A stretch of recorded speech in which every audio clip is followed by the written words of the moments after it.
Painless normal delivery বলতে normal delivery with epidural অ্যানালজেসিয়াকে বলা হয়। নর্মাল ডেলিভারির সময় পিঠের শিরদাঁড়ার মধ্যে এপিডুরাল ক্যাথেটার দিয়ে নির্দিষ্ট সময় অন্তর পেনকিলার ইঞ্জেকশন দেওয়া হয়, যাতে মা নর্মাল ডেলিভারির সময় কোনো রকম যন্ত্রণা অনুভব করে না, কিন্তু ইউট্রাইন কন্ট্রাকশন ফিল করতে পারেন। এখন এই এপিডুরাল অ্যানালজেসিয়া নিয়ে বিভিন্ন রকম মিথ আছে, তাই আজকে আলোচনার বিষয়বস্তু 3 common myth of epidural analgesia.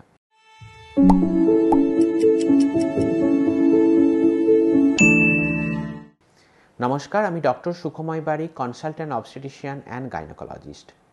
Once again, welcome to Sampriti. As we all know, Sampriti is a platform where we talk each and everything about women's health.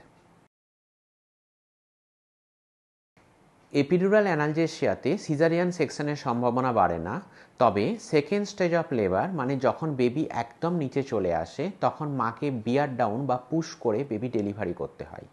Epidural অ্যানালজেসিয়াতে মায়ের বিয়ার down effort কমে যায়, তাই forceps delivery বা vacuum ডেলিভারির সম্ভাবনা বাড়ে।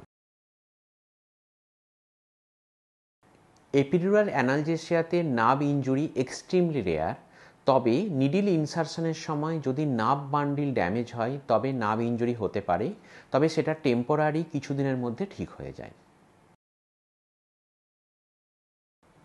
Epidural অ্যানালজেসিয়ার জন্য ক্রনিক ব্যাকএক হয় না।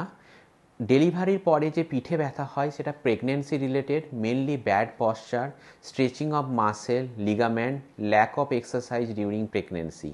এপিডুরাল অ্যানালজেসিয়ার জন্য কোনো রকম ব্যাকএক হয় না। ধন্যবাদ।